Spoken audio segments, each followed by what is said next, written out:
Good evening, Bahamas on the broadcast tonight. Another man shot dead here in the capital. Plus, police make another significant drug bust, this time in Exuma.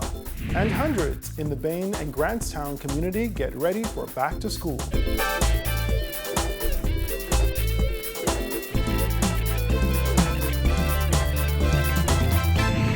Our news is brought to you by Alive, the nation's newest and best LTE network. Good to be alive. Welcome to our news, the weekend edition, and thanks for joining us. I'm Andrew Knowles. The country's murder count continues to creep towards triple digits. This after a man was fatally shot last night. Police are continuing investigations into that shooting and are now on the hunt for the suspect believed to be behind the shooting. The incident occurred just off Dumping Ground Corner around 8 p.m. yesterday. Officers were called to the area after there were reports of gunshots. Uniformed officers were dispatched to investigate. Once they arrived here, they met the lifeless body of a male who was lying in the center of the street. EMS personnel were called in who did an examination of the body and pronounced a male deceased on scene. As detectives processed the scene and prepared to cart the victim's body away, it became too unbearable for relatives who looked on from behind a fence.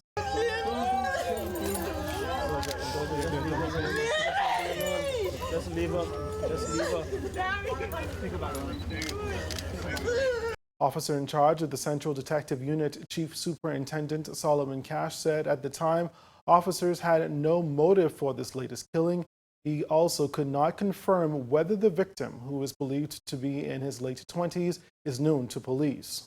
However, we are appealing to members of the public who lives in this area or who may have been walking in this area at the time of the incident to contact the police at 919 or crime tips. Meantime, officers of the Drug Enforcement Unit conducting another successful drug interdiction, which yielded a significant seizure worth millions.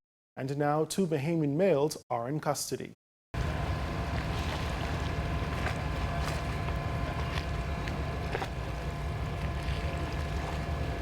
Shortly before 12 Sunday morning, a Royal Bahamas Police Force boat carrying more than 3,000 pounds of confiscated drugs arrived at the Marine Unit in downtown Nassau. One by one, officers unloaded more than 60 bales of suspected marijuana, with a street value of $3.2 million. Officer in charge of the Drug Enforcement Unit, Assistant Commissioner Samuel Butler, says the operation unfolded shortly after 7 Saturday morning. Acting on intelligence, our team ran out in the area of Williamstown, Exuma, where they were able to successfully intercept a 32-foot go-fast vessel. The vessel was examined and a large quantity of suspected marijuana was found on board. We continued our investigation. We were able to say that we have 2 Bahamian male suspects in custody. Those 2 suspects were also brought to the capital last night. Butler says they are now seeking a number of additional suspects also believed to be involved in the illicit activity. So we are early in our investigation, but as I said, the prospect is really good. Due process was taken, and we will surely have some persons before our court. Officers formed a human chain to load up this truck with the seized drugs before it was hauled away. This is the second substantial drug bust this month.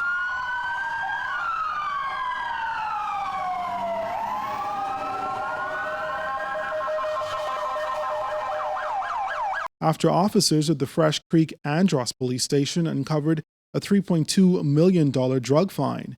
3 men from Andros were arrested and charged in connection with that incident. Butler says they are pleased with the progress they are making of intercepting illicit drugs before hitting the streets. We will continue our efforts, and we are committed to drug interdiction in the Commonwealth of the Bahamas. And we are always ever so pleased of having continued assistance from our community, our good citizens who will support us and continue to support us and continue to provide information to us.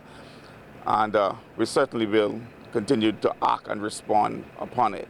In other news this evening, the Progressive Liberal Party will elect a slate of new officers when the party convenes its National General Convention later this year.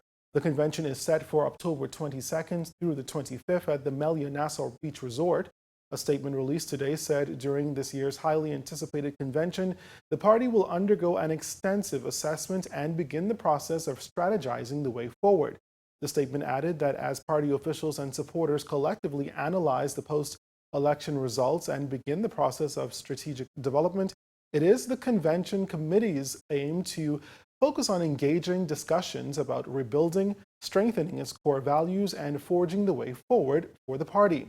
Now, former cabinet minister and Golden Isles MP Michael Halkitis has been appointed chairman of the convention committee, which, according to the statement, will represent a diverse group of young and dynamic Bahamians who will execute an event which charters the PLP's platform as an effective opposition and a party committed to restoring the trust and confidence of the Bahamian people.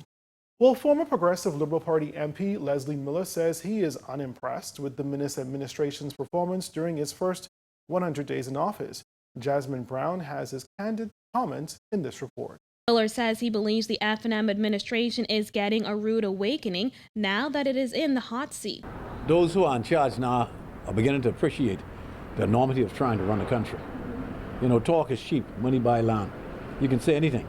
But once you face the challenges that a small country like the Bahamas face, with our heavy sovereign debt that we have hanging over our heads, they now appreciate that, you know, you can say a lot of things, but you can't do a lot of things. It always reminds me with Trump and the foolishness what he comes with all the time. You know, the sky is falling, I can hold it up by myself. I'm Superman, the world don't work that way. Miller says it's obvious that the Minnis administration cannot keep its elaborate campaign promises that he says got the political party elected. But he says the new government's biggest mistake thus far has been downsizing the public service.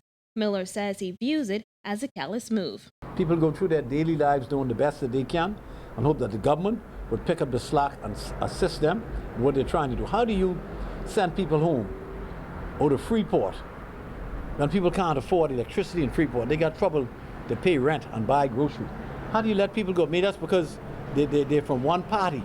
You decided these 15 or 30 persons are not supporters of yours. You let them go? That's inhumane to me. You know, we have one Bahamas. We have one set of people, and people got to appreciate some in this government that the public treasury is just that. It is owned by the public, which is the Bahamian people. And you should be not discreet, but have a conscience. The Minnis administration has also implemented a hiring freeze in the public service as a cost-cutting exercise. Miller called the move foolish, especially considering Bahamians are being let go and the Ministry of Tourism signed a six-figure deal with a global communications firm for a 6-month marketing campaign. You ain't talking about no dray load of money, because saving $1 million in tourism, how much is that going to affect a $1.4 billion budget? Really? What effect is that going to be? And then you turn around 2 days later and give a foreign entity a major contract in the millions of dollars for them to do the PR. When the former minister said that they had dumped them to bring in Bahamians that were doing the same job. These are the things that these questions need to be put to them, and you need to have forthright answers as to why you did X, Y, Z. But don't come with this high-handed attitude, I can do as I please, because I'm now in charge. You're still answerable to the Bahamian people. Despite being critical of the Minnis administration, Miller says at the end of the day, everyone has to work together. So we must try to assist them as best as we can, providing that they would ask for our assistance, which ain't gonna never happen, as we know. Because every time one wins, the other one is a jackass anyhow. You know, so the dummies going out and the brains are now in. So we'll see how it works out. Reporting for our news, I'm Jasmine Brown. From the tourism sector tonight, Bahamar is preparing for a dismal 25% occupancy for the rest of the year, according to Tourism Minister Dionisio Diagler. However, he said he's hopeful the resort can do much better very soon. Here's Kyle Joaquin. Bahamar's occupancy level may be low, but according to the Minister of Tourism, the resort's administrators have prepared to see the same numbers throughout the year. Actually, Bahamar informed me that their plan called for 25% occupancy for the rest of the year. As they ramped up their rooms, they bought more rooms online, they trained their staff.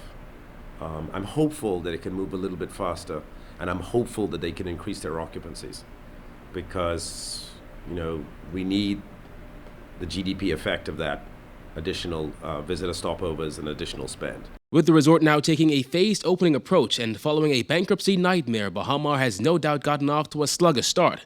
But Diagler said it's now up to the new owners and each brand involved to do what they must to attract people and get the numbers up. So we're anxious for them to grow the number of rooms that they open and anxious for them to grow the number of persons visiting their destination. But it's very, very important that they grow the number of persons staying at their property by finding different markets. You don't want to cannibalize your existing hotel properties. So it's very, very important that they employ and deploy a strategic and surgical marketing campaign to attract new visitors to the destination. He said an important component of that is his other portfolio, aviation. But to ensure that they have sufficient lift to bring those persons there. You don't want them to do an exceptional marketing campaign. They attract a lot of people, but there is insufficient lift, because what that ends up doing is driving up the prices of the airline ticket to the detriment of the market. So it's a balancing act. You've got to grow. You've got to market to grow additional visitors to the country, but you've also got to do that in tandem with growing your lift, so you don't cause a spike in airfares to the Bahamas. Baha Mar's casino is basically a ghost town with very little activity, despite the casino being a gem in the Caribbean. The resort was expected to do wonders for the country's economy, but with its slow start, Diagler says the government is watching and doing what it must to help out. We are very much on top of it. We're very much managing it. We've been in contact with airline companies to make sure that they are providing additional lift. You can't just wake up one morning and say, please give us a plane. So you have to sort of get ahead of that and start to speak to these airline companies and start to get in their schedules, because they have to publish their schedules. So and obviously you don't know what the additional persons are going to be, so you don't want to create too much lift, because then it drives down the prices, and then the airlines end up pulling out the planes. So we've got to make sure we get that right, and it is a bit of a management involved. For our news, I'm Kyle Joaquin. Bain and Grantstown Member of Parliament Travis Robinson held a back-to-school jam for residents of his community yesterday. The Southern Recreational Grounds was a beehive of activity as the event provided kids with much-needed school supplies and lots of fun. It was a fun-filled day for hundreds of eager kids and parents of the Bain and Grantstown community on Saturday as the area's Member of Parliament, Travis Robinson, hosted his first back-to-school jam. Today we have prepared for some 2,000 children. We have 2,000 bags with supplies that we'll be giving out, because we understand the challenges that my people in Bain and Grantstown are going through, particularly with the high unemployment rate. We know that a number of parents are challenged in terms of providing school supplies and uniforms for their children. And so the numbers speak to the need that we have inside our community. And like I say, this is just the beginning for what's to come in the years ahead, in the months, the weeks ahead for Bain and Grantstown. It was a family-oriented event with lots of activities, from bouncing castles to live entertainment from different artists. Van Brown is a Bahamian actor living in LA who grew up in Baintown. He is the founder of Celebration of Love, a community event he hosts yearly in the area. However, this year, he's pleased to team up with Robinson. This is what was on my mind, was to have a warm, inviting atmosphere with his backpacks, refreshments, everything given away. But more importantly, you could have financial advisors, nutritionists, you could have artists who are using their creativity for a positive change. But instead of the kids just doing anything for the sake of money, they could actually use their whole being to advance, a positive thinking consciousness. So I want to have all of that in this warm, inviting atmosphere, so everything could be presented, and that came Celebration of Love. I grew up in South Central LA, and I lived right across the street from a park, and people used to come and do the same thing. And when I was a child, I said I wanted to do that. I had no idea that years later I would be all the way in Nassau, Bahamas doing it. One of the major sponsors of yesterday's event was Alive. Chief Alive business developer Gravette Brown says the company places major emphasis on being a good corporate citizen. So many of our customers and our subscribers come from this community, so we thought it was really important to give back in a meaningful way. Alive has sponsored dozens of events over this year. We've touched hundreds of kids, and we really wanted to do something in conjunction with our partners. We're giving out bags, school bags, exercise books, notebooks, pencils, those sorts of things, all Alive branded, really cool, really interesting. We did something really special for the kids this year, and we have 3 different events going on in New Providence today. We have 2 more next week, and then we have events on every island that Alive has currently started its service with its towers. I believe in what they're doing in the communities throughout the Bahamas, which is giving back to those that,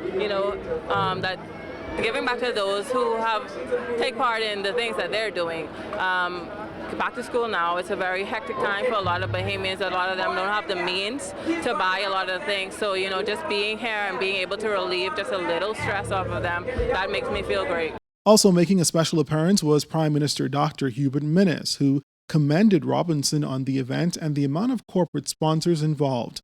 Dr. Minnis also remarked that the Free National Movement will show just how much of a priority education is. What will happen on Monday as school is open, every member of parliament will attend the opening of the school in their respective area.